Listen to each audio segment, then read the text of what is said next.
Mes bien-aimés, bonjour.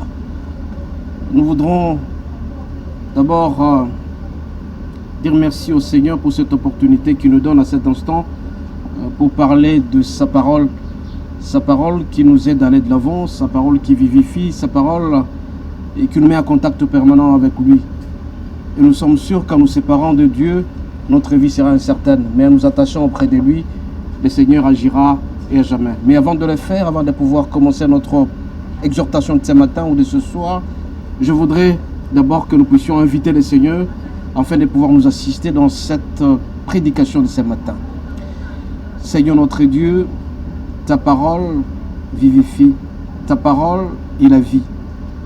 Nous voulons que tu viennes auprès de nous pour qu'en sortant cette parole que nous allons utiliser comme étant instrument de pouvoir convaincre, de pouvoir persuader ceux qui te suivent, nous voulons que le Saint-Esprit nous assiste et que ta parole puisse donner de la vie à tout le monde qui nous suit. Nous t'avons ainsi prié au nom de Jésus. Amen. Mais bien aimés, nous allons continuer notre thème de la fois dernière. Nous avions parlé de la haine du péché. La haine du péché. Nous avons dit que le péché nous séparait de l'amour de Christ.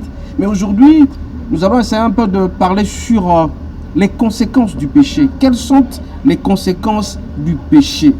Mais bien aimés, nous devons savoir que si un homme est pétri du péché, il a beaucoup de conséquences qu'il va vivre. Le péché, c'est la séparation entre Dieu et l'homme.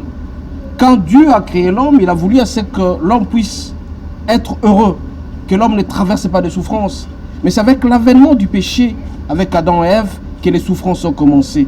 Raison pour laquelle aujourd'hui, nous allons développer, toujours en continuant sur les conséquences du péché. Nous allons parler de certaines conséquences qui sont liées au péché. Quelqu'un qui commet les péchés, quelles sont les conséquences qu'il sera soumis?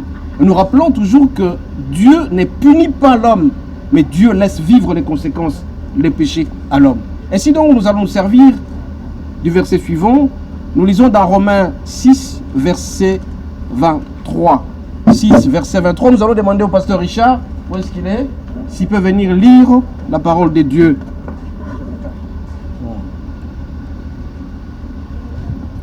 Oui.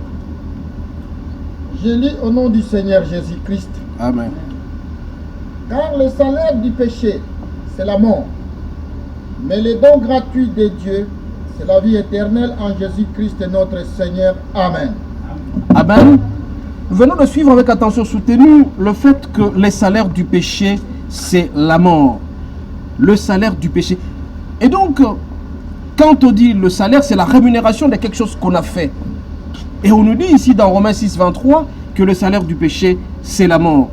Nous avons essayé un peu de dénombrer plusieurs conséquences du péché. Il y en a à peu près 26. Mais nous allons commencer par certaines conséquences que l'homme vit régulièrement.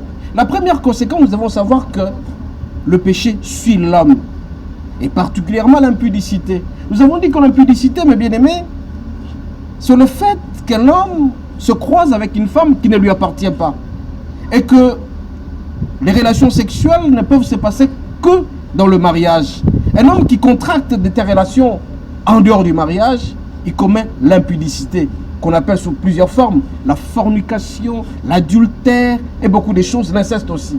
Et donc la première conséquence la plus néfaste, c'est que le péché suit l'homme. Et la deuxième conséquence, mes bien-aimés, c'est que le péché nous sépare de l'amour de Dieu. Qu'est-ce qu'on entend par la séparation de l'amour de Dieu? La séparation de l'amour de Dieu, mes bien-aimés, c'est le fait que Dieu était avec vous quand vous étiez en train de faire certaines activités. Mais quand vous avez commis les péchés, vous allez remarquer directement que petit à petit, Dieu vous quitte. Et en vous quittant, vous allez vivre les conséquences néfastes. Raison pour laquelle, l'une des conséquences aussi du péché, c'est la séparation de l'amour de Christ.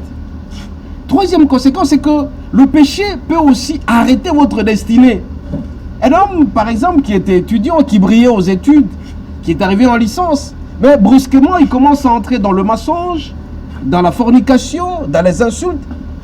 Cet étudiant qui pouvait atteindre jusqu'au niveau d'être ministre, il va voir que son étoile commence à diminuer petit à petit. Et il se pose la question, pourquoi ça m'arrive?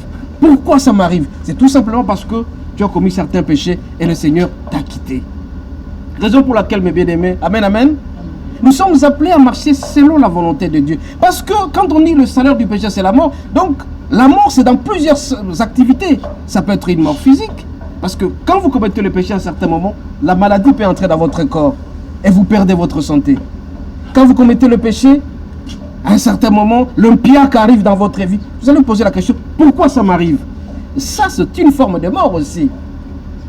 Aussi, mes bien-aimés, quand vous commettez le péché, certaines activités que vous étiez en train de faire vont se ralentir parce que Dieu vous a quitté. Aussi, mes bien-aimés, le péché ouvre les portes aux démons et leur donne le droit d'agir en vous. Quand vous ouvrez la porte au péché, le péché entre dans votre corps, c'est la transmission des démons qui entrent dans votre corps.